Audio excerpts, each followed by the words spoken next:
1996 में एमसी मेहता एक public lawyer ने सुप्रीम कोर्ट के अंदर पीआईएल फाइल की। उन्होंने ये बोला कि शिवकाशी नामक शहर जो तमिलनाडु के अंदर है उसमें 14 से कम वर्ष के बच्चों को एम्प्लॉय किया जा रहा है उन कंपनीज में जो माचिस की तिलियां और पटाखे बनाती हैं। इस पीआईएल को सुप्रीम कोर्ट ने सुना और सुप्रीम कोर्ट ने एक जजमेंट पास किया।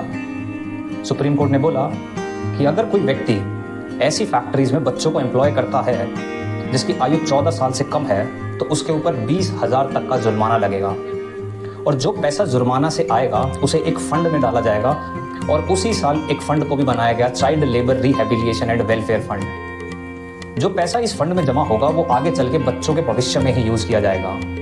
अनुच्छेद 24 बोलता है, no child below the age of 14 years shall be employed in any work in any factory or mine or any other hazardous factories। यह अनुच्छेद संविधान लागू होने पर भारत में आ चुका था, लेकिन समय समय पर संसद कानून बना रही थी। 1948 में कानून आता है फैक्ट्रीज एक्ट, 1952 में माइंस एक्ट, 1961 के अंदर अप्रेंटिस एक्ट, 1966 के अंदर beedi and cigar workers act, 1986 के अंदर child labour prohibition and regulation act. इस एक्ट को ध्यान से समझना, आगे चल के इसे अमेंड भी किया गया 2016 में। 1996 में जब वेलफेयर फंड बन गया था उसके बाद इसके ऊपर बहुत डिबेट होने लगी सुप्रीम कोर्ट में और संसद ने भी इसके ऊपर बहुत सारे कानून और नियम बनाए।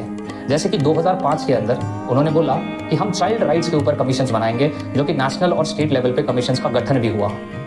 2006 में डोमेस्टिक सर्वेंट को बैन किया गया।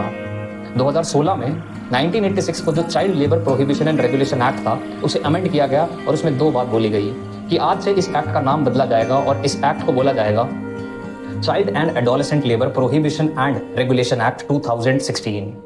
इसमें जो दूसरा प्रावधान है वो ये बोलता है कि आज के बाद चाइल्ड लेबर एक कॉग्निजेबल ऑफेंस है, जिसका मतलब पुलिस आपको बिना वारंट के अरेस्ट कर सकती है। इतना सब होने के बावजूद भी 2012 में शिवकाशी तमिलनाडु उसी शहर के अंदर पटाखों की फैक्ट्री में आग लगती है और दर्जनों लोग घायल हो जाते हैं, जिसमें 9 से 13 वर्ष के बच्चे भी शामिल थे। जो बच्चे जिंदगी के रंग देखने की चाह में थे वो आग के धुएं में खो गए। उन बच्चों से बोला गया था तुम्हें बत्ती जोड़नी है और जोड़े गए उनकी हड्डियों के टुकड़े। मेरा काम है आप लोगों को संविधान के सारे अनुच्छेद पढ़ाना और आपका काम है इन अनुच्छेद और इन अधिकारों को समझना, इन्हें रियल लाइफ में लागू करना। जय हिंद, जय भारत, धन्यवाद।